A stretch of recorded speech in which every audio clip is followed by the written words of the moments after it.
I want to welcome you guys to EQ and You. It's an event designed to help us discover and develop our emotional intelligence. And I'm Joleen Sheldon, and many of you already know Dr. Calvin Lawrence, and will be your host throughout today's event. So I'd like to also welcome you to Emotional Theater. And Emotional Theater is a platform that's aimed to build empathy through engaging and entertaining theatrical means. And our goal is to provide you with powerful knowledge and tools that you can use to enhance your relationships, personal growth, and self-awareness. So Dr. Calvin Lawrence is our Director of Business Development at Emotional Theater, and he believes that everything starts with a conversation, and that all great relationships take time to build. And he's passionate about leadership and diversity and is excited to explore relationship building and mending through Emotional Theater's tools and resources. He's an old school guy, and he understands the importance of bringing wisdom and understanding and enlightenment to issues that people deal with every day. And if you guys know him, you know that to be very true. Well, I'm glad Joleen didn't just say an old guy. She said an old school guy. So I'm going to take that one. Yeah, I'm just excited to be here. But so if I stumble or ramble, you guys, yeah, the two of you that are on so far, you know who I am, so you won't have a problem. So let me tell you a little bit about Joleen. So Joleen's our founder. She's a creative genius behind all this stuff. You know, I don't take credit. I'm going to try to get the word out as best I can, but Joleen is the one. She created all of this. She created an educational video series, which you'll see. It's engaging, it's story-driven, it's augmented reality, it's a virtual play, and a suite of solutions that makes it easier to understand people and the importance for people to understand the importance of EQ, of emotional intelligence. And it's so important. She's passionate about helping schools, therapists, families, communities. I'm probably leaving something out with their emotional intelligence skills. And so today we're thrilled to share her cutting edge social emotional strategies that are scientifically proven to work. And if they make a difference, and I've said this before about relationships, which is funny. Slovega was on something earlier today with me talking about relationships. Here we are again talking about them. If it makes a difference for one person, then they work their weight in gold. So we want you to join us today in taking these first steps to enjoy the power of emotional intelligence. And at the end of the session, we're going to provide you with some ways to continue your journey through this emotional theater. And so now, without any further ado, I'm going to just say welcome you again to EQ and You. This is a group coaching. So we're gonna pull Tabitha after a while, but we got Solvega. I know she'll get into it. And anybody else? I'm here. Yeah, oh yeah, we got you. And we're going to explore it together, and it's going to lead to a more fulfilling, happy-filled, joy-filled life. I want to express personally my gratitude for y'all showing up, being here, and taking time with us today and taking this step towards self-discovery. So I want to just open it up and let us introduce ourselves quickly, if you two would like to. And if you want to maybe share your most critical issue that you face with building your emotional intelligence, then we can open it up that way. So whoever would like to go first. All right. So my name is Tabitha Barron. I am the founder of Keeping Your Kids Safe. Because my niece got put on the wrong school bus twice in the same school year, I developed a platform that allows each child to effectively communicate their way home. You as a parent will get the text message during the process. The administrators will get an instantaneous message that lets them know that they're sending that kiddo in the wrong direction.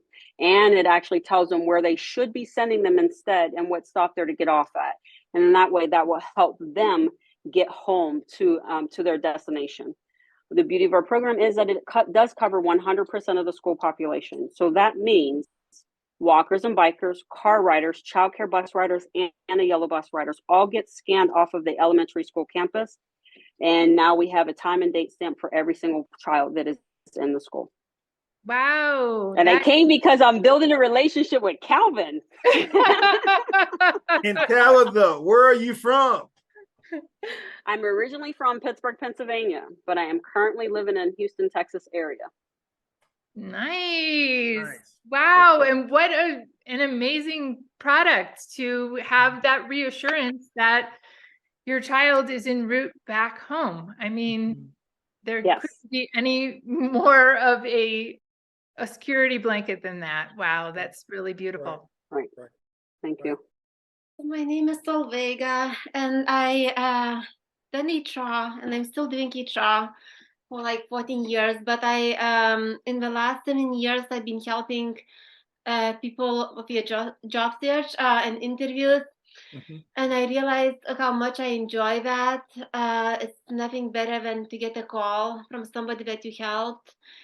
And then I always like tell everybody else, oh, you can do anything you can. And then I realized to take a challenge on myself and to start my own consultancy. I don't know how it's going to go. It's just a month long, when I announced. But Calvin is one of the persons who inspired me too. And he continues to inspire. And so this is where I am. I'm still in the early journey of my life.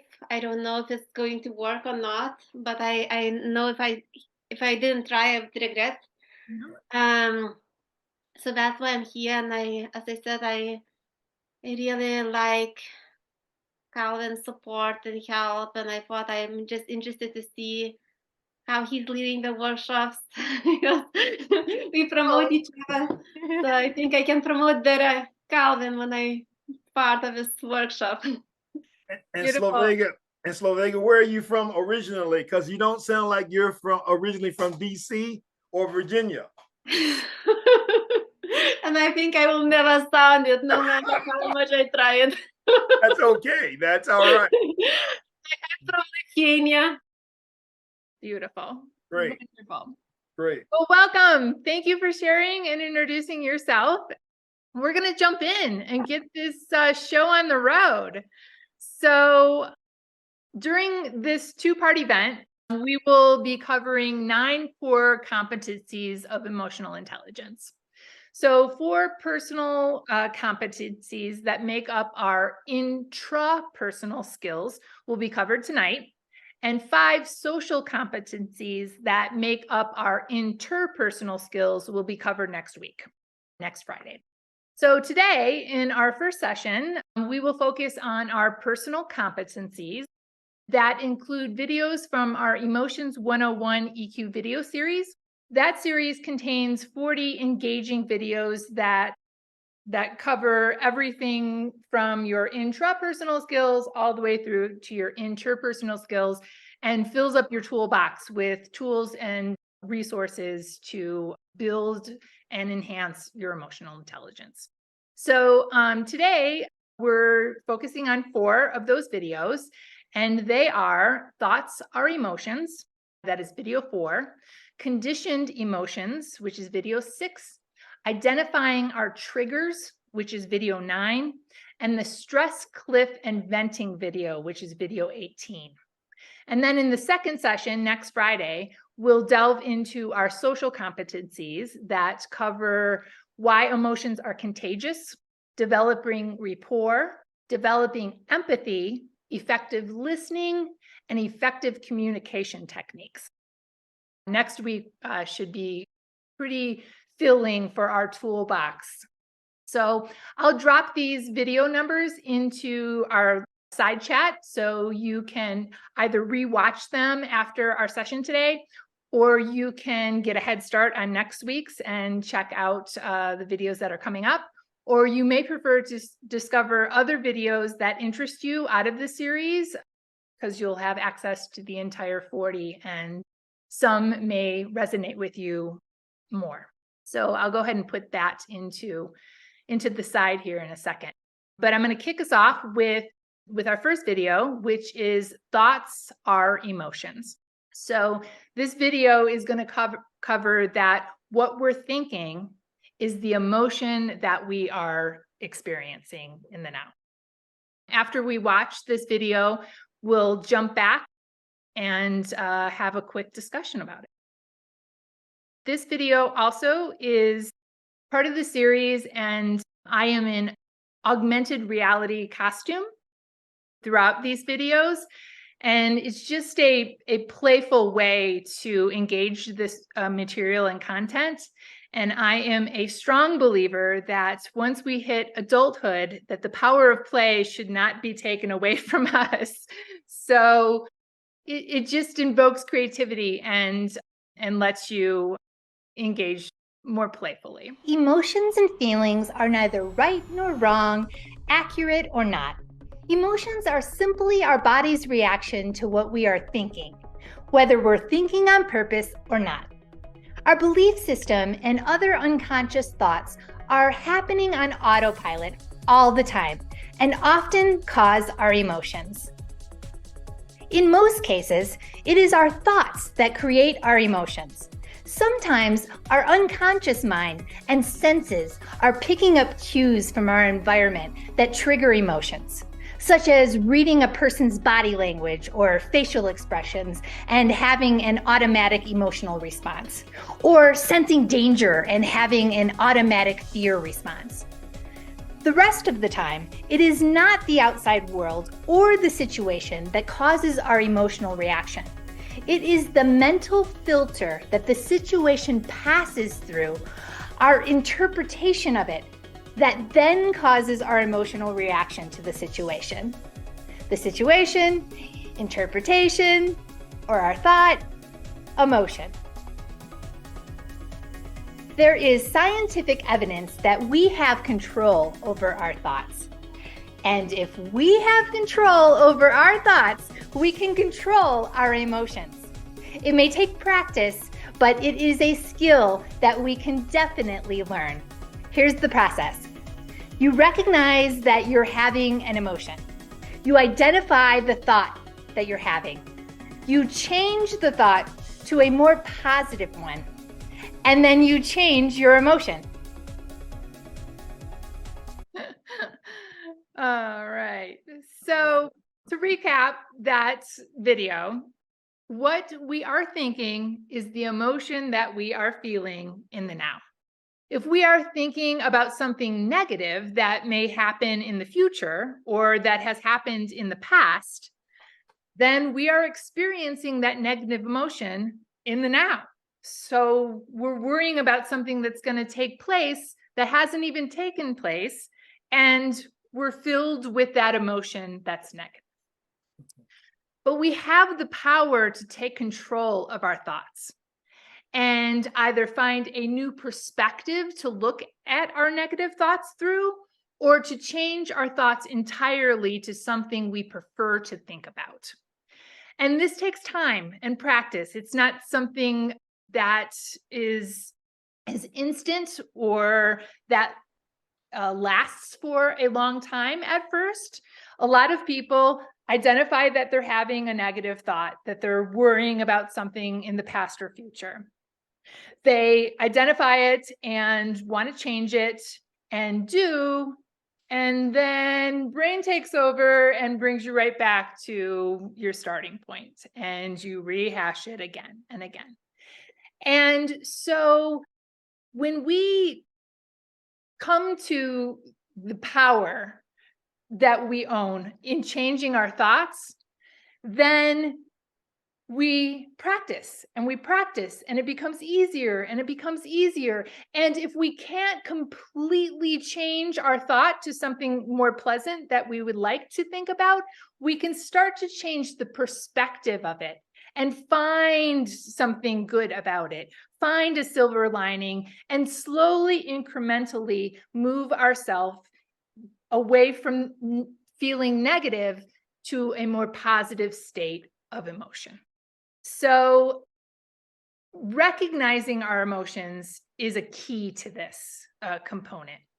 So we need to notice that we are experiencing an emotional state. That's step one. I'm feeling angry, right? I identify my emotional state. And then identify what emotional state we're experiencing in that moment, and know that we can expect ourselves to feel a certain way when we're angry.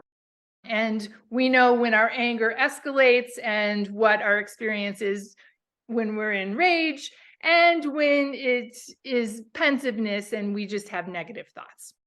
And then know how to influence a new emotional state that we prefer better. So we can, as I said, either completely shift to a new thought and a new emotion, or we can find a new perspective to give it and slowly, incrementally work our way out of it. And so it's just following those 4 steps every time as our practice, this is what we do when we're feeling a negative emotion that we do not wish to be in for very long. So you notice that you're experiencing an emotional state, you identify what emotional state that you're experiencing, you know what to expect while you are in that emotional state, and then you know how to influence a new emotional state that you prefer better. I would like to open this up for some conversation if anybody would like to add anything about either knowing that your thoughts are your emotions, or that practice routine of shifting yourself out of negative emotions so you don't stay there very long. Tabitha, you want to take a go at it? Yeah. So what I think about is cognitive thinking, because that's what it is. It's the triangle. So anxiety and excitement are the same.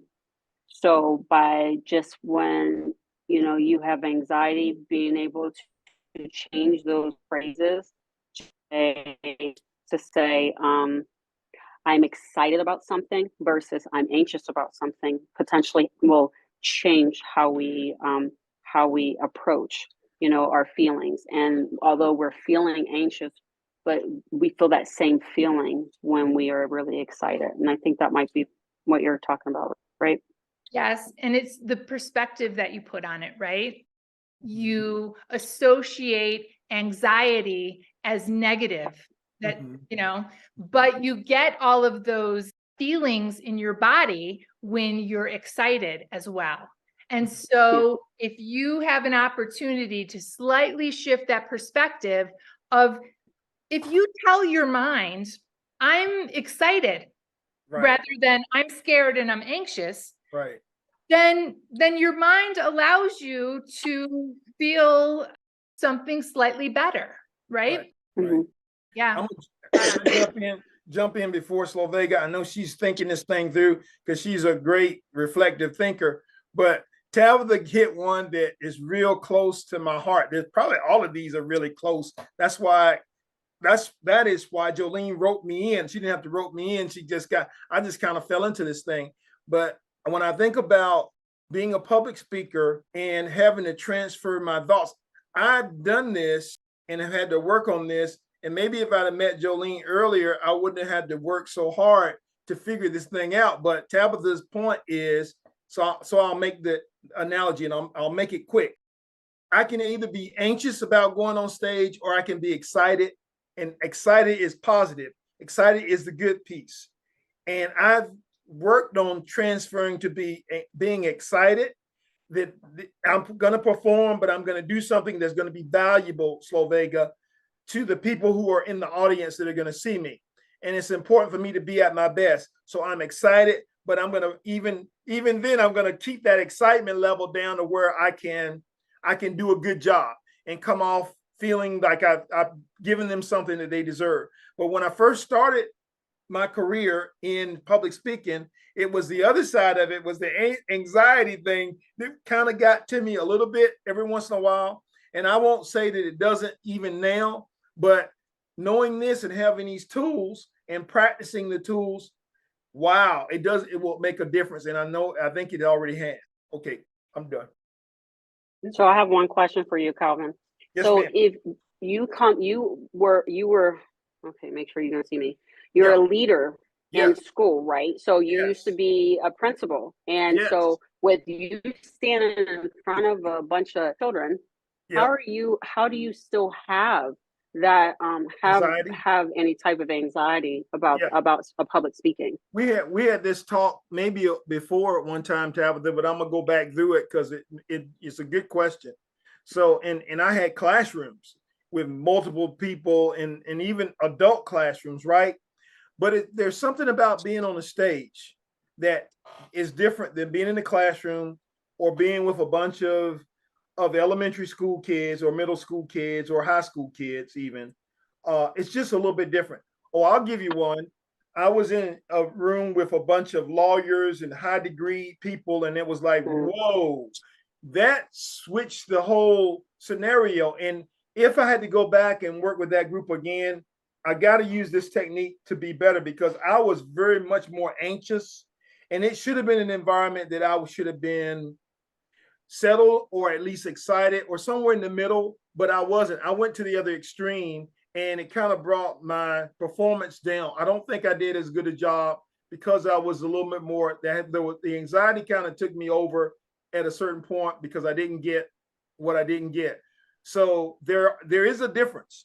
I don't know why it's different, and I don't know why I have to work on that to be a little bit better at it, and I'm getting there with Jolene's help and this program. I'm getting there. I'll get there because I got to practice. Yep. You got to practice, and you got to just know that it's a tool in your toolbox and use them.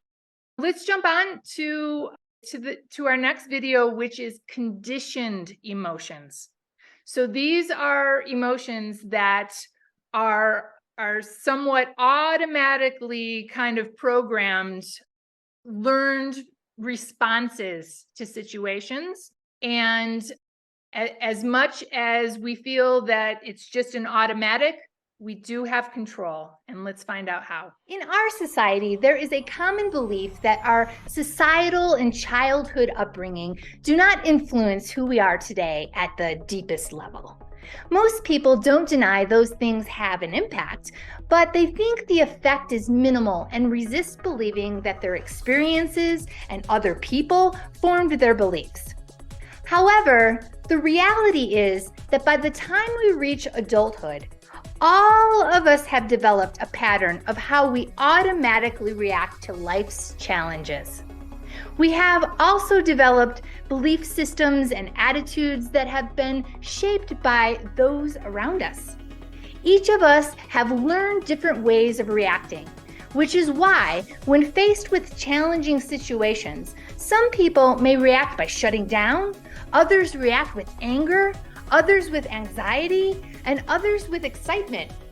What determines the different reactions is the different ways the individuals view the challenges based on their conditioning, their learned responses. By reflecting on how much of what we do and think did not originate as our own idea, and letting go of things that do not serve us, we are freed to embrace a new mental state and a life that is more genuine to who we truly are and how we want to live. Conditioning can be defined in many ways, but ultimately it is the residual effects of all past influences on our life, including stored emotions and learned reactions. This is a powerful one. We like to think that that we have control of everything, right? That we respond the way that we want to respond, but that's not always true, right? That we have a learned response to things that have evolved from our childhood, from people around us, from exposure to the environmental factors that have automatically become our conditioned responses. And so identifying those and then knowing that we have the power to respond the way that we wish gives us a lot of control. And so if you respond to something and you start to think about it, that's the first step in saying, I responded to this automatically. And now I have control, right? Now I've identified that I've responded to this automatically. And was that the right way? Was that how I truly wanted to respond? Or was that something that I have now control of and I can change? To recap it, by the time we reach adulthood, all of us have formed a pattern of how we automatically react to life's challenges, the challenging parts of life. And by reflecting on how much of what we do and think did not originate as our own idea, and letting go of the things that do not serve us, we are freed to embrace a new mental state and a life that is more genuine to who we truly are and how we want to live. So, an example of this is when we consider situations that involve empathy or emotion, women and men respond the same. Women and men both have empathy and emotions, right? It's just that from an early age, women have been socialized to act upon their apparent feminine emotions more than men. Would you agree with that, Kelvin? I would agree with that. And I want to hear from the ladies in the audience because I want to hear their perspective, because I definitely would agree from a male's perspective. That's true. I think it also comes a lot of the culture and what is like how you grow up. For example, like, when I came to America and when I went to the interviews, I will say I'm shy, as a strength. As a humble or shy in Lithuania is a strength, because it's a person who considers others, maybe, listens others first. And then I realized this is this is almost the worst thing to say in the interview. And then I think, I will be very brief, I will just say a few words and I will not tell the story. And that was a mistake as well. That's a mistake. So for me, it was hard for me just to almost brag about myself. Like, it felt like wrong. And then I realized it's nothing wrong, you're just really telling the story. And so like now, like, when I work with a lot of immigrants, I see that we have the same, we make the same mistakes. We don't tell the story because we feel like, if somebody asks, then I will tell it. But if nobody asks, I shouldn't start telling first. And that is really like, I think it's a cultural thing, and sometimes it's hard to step over. But when you start doing something that you're afraid, and then I say, oh, that actually is not so difficult, it's really not so difficult. And you take the control back, right? You do it, and it's genuine to you, and you're like, okay, I can continue to do this. It feels good to me. So I think that, and I think it's that, right? Just breaking out of those confines and finding that it's okay and it actually feels good and encourages you to continue. Yeah, but this also comes back down to the 4 agreements, right? So, so after I read that book, it finally kind of dawned on me. There were a lot of things that we were indoctrinated with for 18 years, right? At least 16 of those years, we were all the agreements that were made. We made them based on our parents, right? Based on who we were raising. And so we have, even for myself, I have actually been working on disassembling some of those teachings, because those teachings are actually they hold you back. And those negative thoughts that we're trying to work on actually stems from our childhood.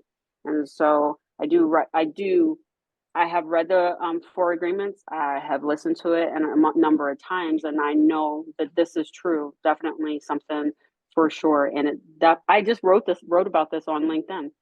This comes from our childhood, and we have got to figure out. There's nothing wrong with our individual childhoods, but the bias that our parents injected is what we walk around this planet with. until we acknowledge that's not something we want to continue. And that's the power, is identifying it and deciding genuine me wants a different way. And I'm going to take a different road. And that, again, it's a tool in your toolbox, and reach down there and grab it. And it's okay. That's the one thing that a lot of people don't realize. Okay. It is okay to It's change your belief system. Please share that. Scream it. Tell a friend. Because I swear they just do not get it. It is okay to change what we were taught to be, into something for what we want our lives to be, not what they wanted our lives to be. Yes. Beautiful. I love this conversation. That's powerful. Yes, it's 100% accurate. Yes. Shout it from the mountaintops. All right. So we're going to move to our third video here, and it's identifying our triggers. I'll have triggers, both positive and negative. They can be conscious or unconscious. When they are conscious, they can be easily identified. More obvious or conscious triggers include a specific conversation topic, a person, a song, a smell, or anything else that we know makes us experience an emotion or react in a certain way. The biggest challenge we have when addressing our triggers is the fact that most of them are unconscious, meaning we are not aware they are even happening. For example, you may be having a conversation or you're doing something and you get mad or defensive or anxious about it for no apparent reason. You aren't aware of what made you feel that way, and often you blame the person you're talking to or the situation that you find yourself in, when the real reason for your reaction is that the situation triggered a learned reaction in your brain. It can be frustrating. However, it's very important to keep in mind that these triggers were originally created by our brain as a way to help us be more efficient with our responses to the world around us. And ultimately, they were designed to keep us safe. Our brain becomes wired when we're exposed to something repeatedly. Another way something becomes strongly wired is when we have an experience that is highly emotional. When we're emotional, our brain assumes two things. One, whatever is going on at the time is the cause of the emotion. And two, remember that situation is to always be associated with that emotion. Once the situation, the person, place, or thing is programmed into the brain with a certain emotion attached to it, this same thing becomes a trigger. Meaning, the next time you find yourself with that person, place, or thing, it automatically triggers that same emotion. The best example is music. If you've ever listened to a song while experiencing an emotional situation in your life, that song will forever trigger the emotion to come back when you listen to it in the future. This is why your favorite high school anthem still pumps you up. Unfortunately, sometimes our brain creates an association between the emotion and a person, place, or thing that is not truly the cause. When this misassociation happens, the faulty wiring can do more harm than good. For example, if your parents told you, "We need to talk," just before you got in trouble, then in the future, if a friend says, "We need to talk," you'll immediately become defensive. You aren't aware of the real reason you feel that way, and so you blame your friend. The key to recognizing your negative triggers is to become a student of your own emotions, especially when the emotion does not seem to fit the situation. By becoming aware of triggers, you start to take their power away because you can choose to react differently instead of reacting automatically. Ask yourself, what tends to trigger me emotionally? Then consider in what way you reacted to those triggers and whether the reaction is appropriate or reasonable. Lastly, ask yourself, how could I react differently? What could I think differently? What could I feel differently, or how could I act differently? What people trigger me? What do they do or say? What do I think as a response? How do I feel or act? Is it reasonable? What could be different? What topics or conversations trigger me? Why? How do I feel? How do I act? What could be different? What places do I go that tend to trigger me? What do I think? How do I feel? How am I acting? What could be different? By the time your conversation is over, you may have identified a few of your triggers. You can gain control of how you would rather feel when you encounter those triggers again in the future.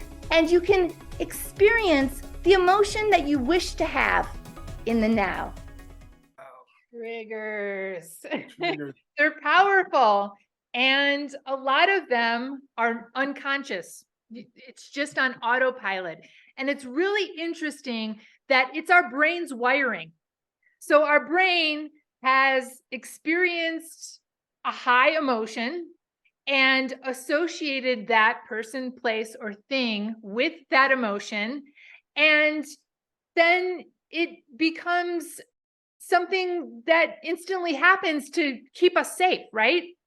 Our brain just clicks on and we're triggered, and we instantly have the reaction that our brain thinks that we should be having. Right. Yep. So who has a trigger that they want to share? Tabitha's got one. I'm gonna use one. Hey, I'm gonna jump in there real quick, Joleen. So she started off with the music, and there's a song. She went as far as saying that you know, you got your high school, what alma mater song, whatever. Yeah. But I can think of a song that was played when my father passed away, and Tabitha might remember the Winans Family, and the song, whenever it comes on, it always takes me right back to that particular time when we're riding in the limousine, and I'm heading, because the song came on at that particular moment, so it triggers me right back to that. But I know I'll throw one more in there, that the one about we need to talk. That's a tough one, because I've had other people do that to me, and not knowing it was a trigger, it triggered me, and it got me defensive right before we get into the conversation, which is not a good thing. It's a negative. It takes me to the negative. That's one that I will still have to work on, Tabitha and Slovega, and practice on that. When it happens, what do I need to do, and how do I need to get my mind set? And I think that is a really common one, right? It's a common one. Usually the "we need to talk" is followed by something negative, right? It's not "we need to talk." Yeah, no. Like, no, I'm throwing you a surprise party. I'm throwing you a surprise. No, we never it's another thing. that's Right. what comes after that. Yeah. And so I think that is a common one for, I mean, a lot of people. Yeah. Uh-oh. Well, you saying because you think I have like I have triggers too. I think you got one or two. Yeah, I think so. I have a few. So music. There is a song that reminds me of my brother, and when I think about it, at least I think happier thoughts, but it still follows with some sadness, because he's gone, right? And so that's has some. Right. But I'll tell you what, I'm an engineer, been an engineer for over 18 years. I have to say, there are some very, I'm going to say these men believe they're very strong leaders, and they suck. And it's normally I'm normally the target. So when they come in and they're more aggressive, with their speech and things like that, it's extremely triggering. I find myself all of a sudden becoming very defensive and be like, wait, that's not what I'm saying or whatever. And it's normally, I mean, it's do as I say, not as I do, you know, type of thing. And their mannerisms and behaviors are very much in line with that. Well, here's the power of you even identifying that.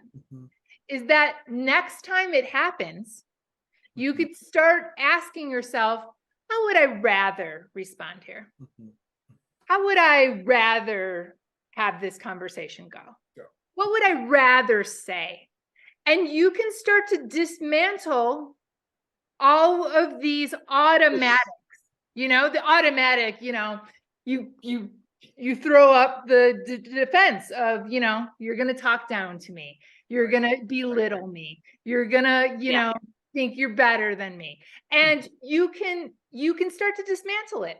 And even if that is the case, even if they are doing that to you, you have the power of how you can react. Right. Because you know it's coming, right? And you can start to, okay, here it comes.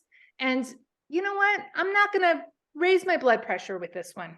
I'm not going to, you know, I'm not going to get anxious or defensive this time. I'm going to choose to, you know, relax and let it come. And each and every encounter, you can start to nip away at those triggers and make them what you want to feel, how you want that conversation to impact you physically and emotionally. Joleen, when you say this, and I'm thinking about students in the classroom, somebody took me back, maybe it was Tabitha, took me back to the student and me being the principal or even a coach. And there were students that if I could have gotten them to figure that out, that's going to be the intrigue in it. But if I could get them to figure it out, then they could work on the situation. Because what would happen with, and especially with younger people, is that it becomes the person. And then if I know that that's that person that's coming, I can get my mind right in terms of when if we can do that with the program, man, you would have a lot. You talk about principles, Tabitha, and the discipline that comes in.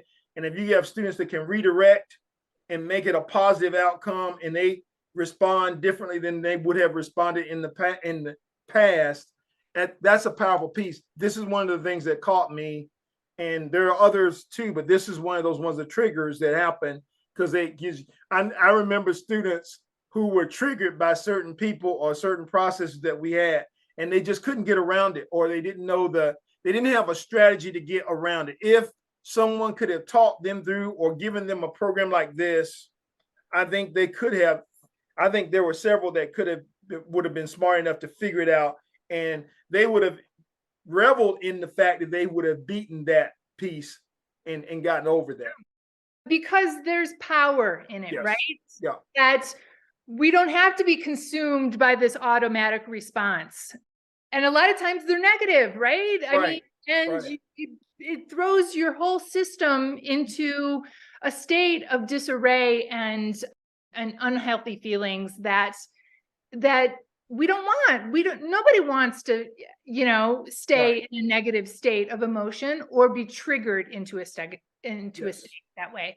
And so I think knowledge is power, right? I mean, as soon as you can identify, oh, this is my trigger, or this person is my trigger, and okay, how would I rather this go? What would I rather say? How would I rather feel? And I don't think you want to know that from me. That's my only problem. Oh. Because you're saying this, and I think that if I'm healthy, I'm okay, I'm great. Your own state. But here's my thing: what I rather have happen is not what you are trying to teach me here today. Well, but your rather happened is in your imagination, and it makes you feel better, right? Well, no, you know what? I just want them to move out the way, go away, so then I can just move, right? I don't have one way or another. I really could care less which way you go. I just don't, my response to you, I no longer wish to engage. There's one gentleman who, like, he has to be right, his way or no way. And you know what I've done? I was like, you know what? This isn't working for me. And I don't have that type of relationship with you. So I've removed him from my space. So every once in a while he shows up and I'm like, you're going to make me do something harmful to you. And so, things like that. So that's why I say my first instinct is just move away, because I'm not the healthiest person you need me to be. Yeah. Yeah. And I do say some of the things y'all be thinking, Calvin. I mean, it's healthy to identify that, right? That you need to remove this person from your space. Right. It's the forced encounter, right? Where you don't have that option, where you have to make the best of it for you. Right. It's those moments. Yeah. All right. So we are kind of nipping on time here. We can do one of two things. We could watch the last video and have a quick discussion on that, or we can just go into recap of what we have watched. So the last video is about stress and taking ourselves away from the stress cliff. So what's the consensus? Watch the video or recap what we've been through? Watch the video. Watch the video. Tabitha, you okay with watching the video? All right. Let's jump into the last one here. Right. Here is an illustration of how stress effect works. Imagine you are walking down the sidewalk and you catch yourself from tripping on a crack. There would be a mild reaction of fear and you'd recover quickly as you continued walking. Now imagine you were walking 2 feet from the edge of a cliff and you tripped. You would be terrified and your body would go into complete panic. Now imagine a time when you were feeling pretty good. Things were going well and you got stuck in a little traffic on the way home from school. This is a mild irritant. Now imagine you had a terrible day at school and you'd been feeling sick and your back was hurting and you were behind on homework and you clipped the curb on the way into the driveway. Steam would be coming out of your ears and you would restrain yourself, or you wouldn't, from screaming.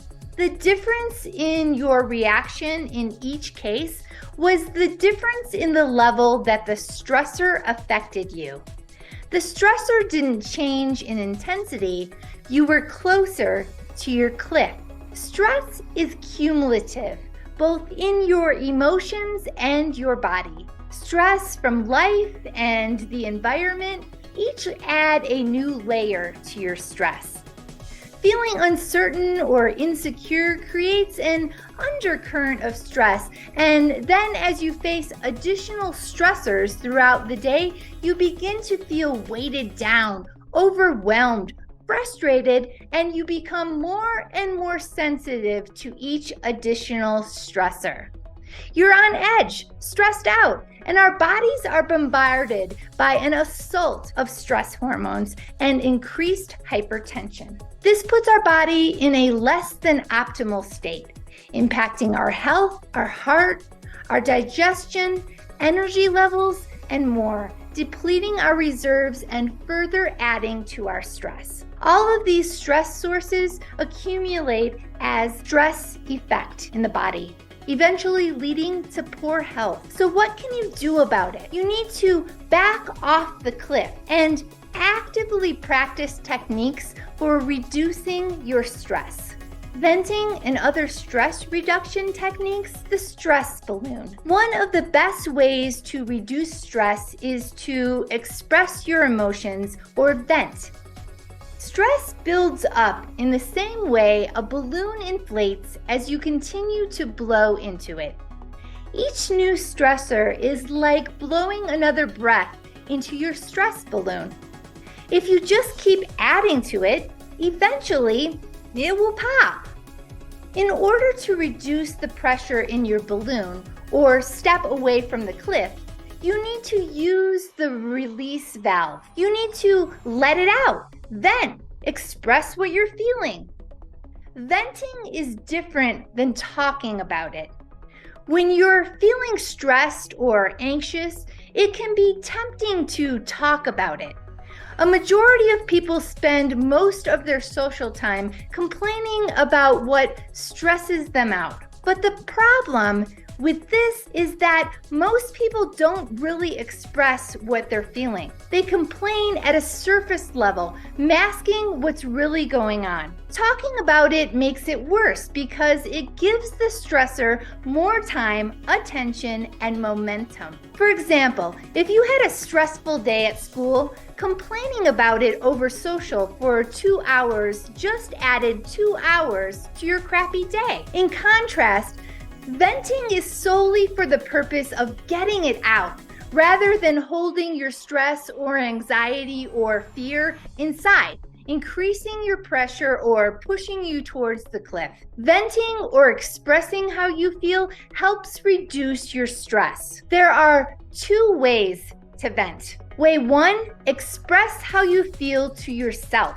Vent to yourself by stating how you feel, either into a mirror or out loud to yourself. You can also do it silently if necessary, or even write it down. Then acknowledge how you feel, just like you would if someone else were venting to you. I understand. I'm glad you expressed how you feel.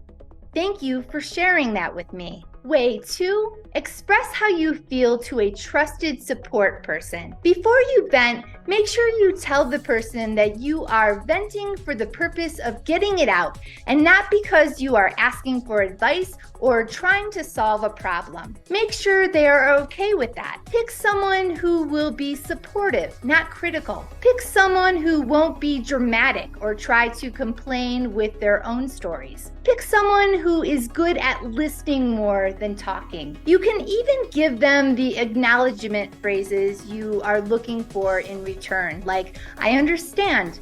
I'm glad you expressed how you feel. Thank you for sharing.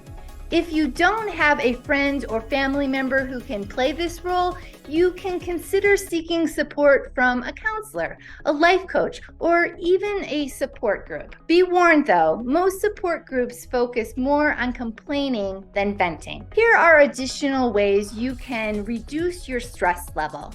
Develop a gratitude practice using a journal. Focusing on what you appreciate and what is going right in your world helps put you in a better mental, emotional state and makes you less susceptible to stress. Spend time doing what you love, relaxing, or doing activities that you get into a state of flow.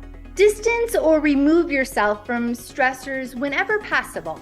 Are there people, places, or situations in your life causing you stress that you can step away from or minimize? Make the changes you've been putting off that are nagging at you and hanging over your head. Then there is one less thing to worry about. Explore stress reduction programs such as yoga, massage, deep breathing, tapping, and acupuncture. Learn a skilled relaxation process such as meditation and practice it for 20 minutes per day. Adding these stress reduction practices to your life will keep you away from the cliff. So I think, something to highlight about this video is one, that stress is cumulative, right? It builds up, up. It's a little thing. It starts, small, then one additional thing comes, then, it just, and by, the end of it, you are stressed out, right? Like you have reached your max of being able to contain all these little things.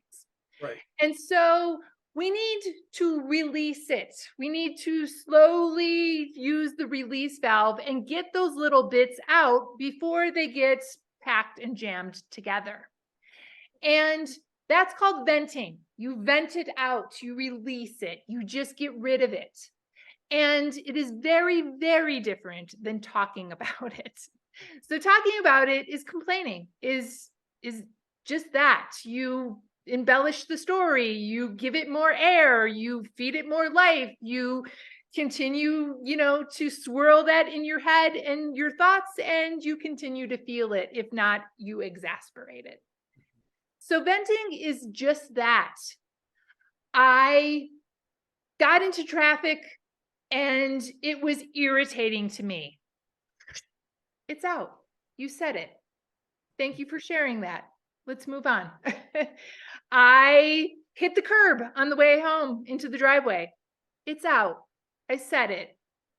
It's released. Let's move on. I don't need to keep it in there anymore. And so venting is a really powerful tool to use all day long. You hit a stressor, you vent it out.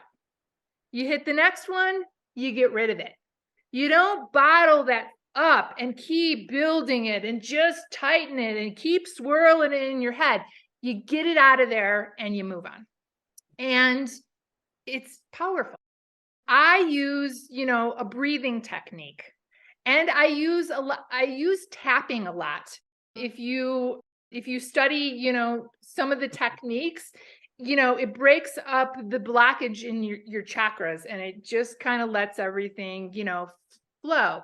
Breathing, you pull in that air and it drops your central nervous system down, and it's powerful to use that when you're too up here.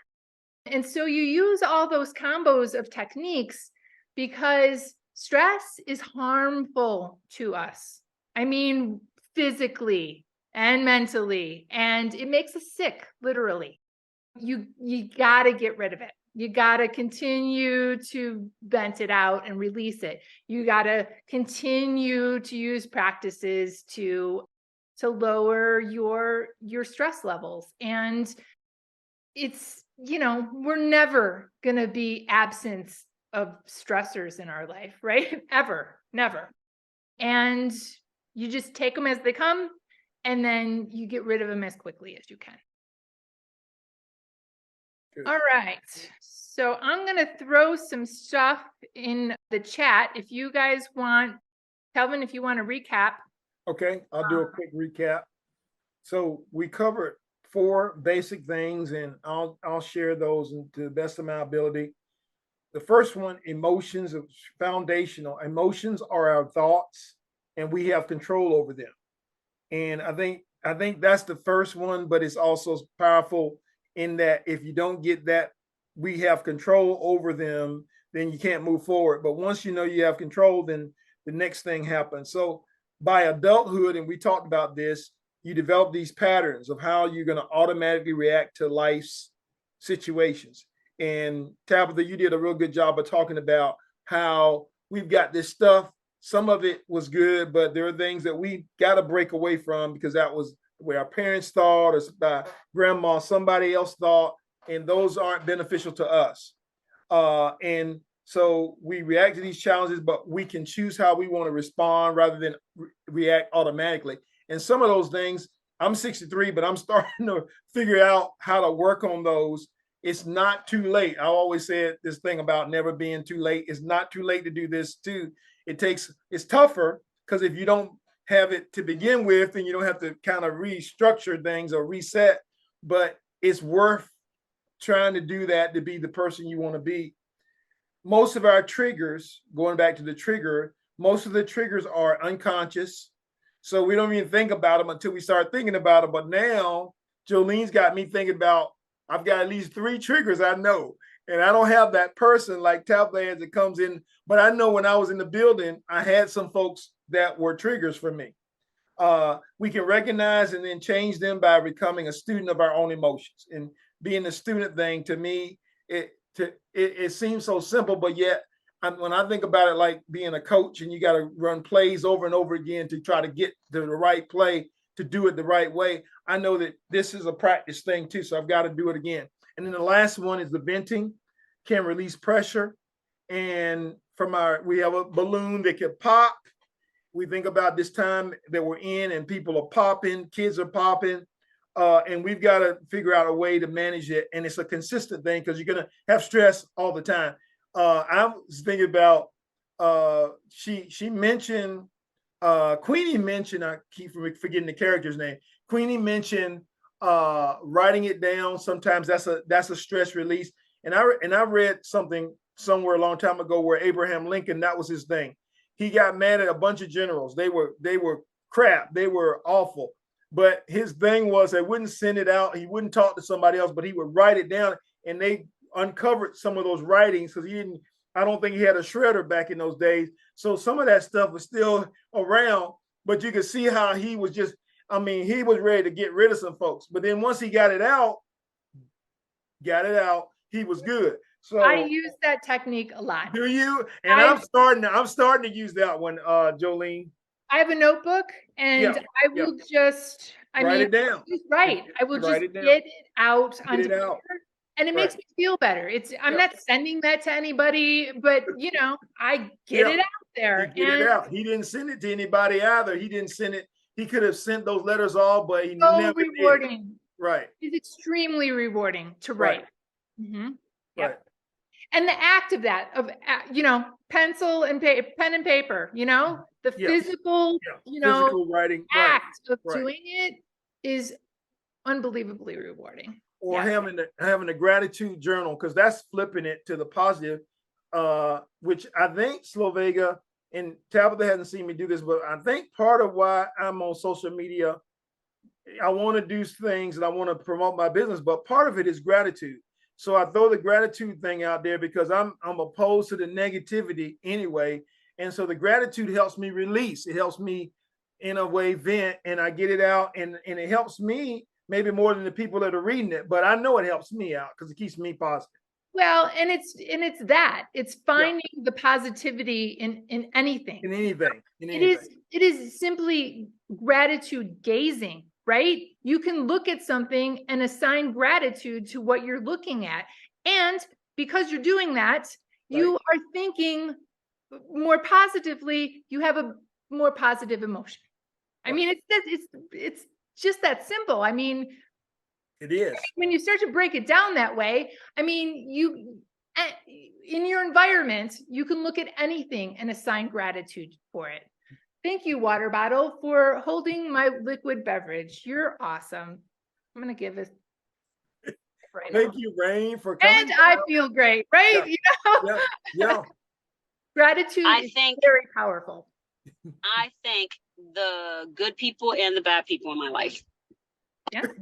Because they actually both serve a very good purpose. Right. So even though, because I even posted that on social media not too long ago, I was like, thanking the teachers. I thank you, all the teachers, the good ones and the bad ones, because you both teach us something. Yeah. Hey, learn some of that bad stuff motivated you to do your business. And better things in your life. You got it. And you're also nice, but they have done because it was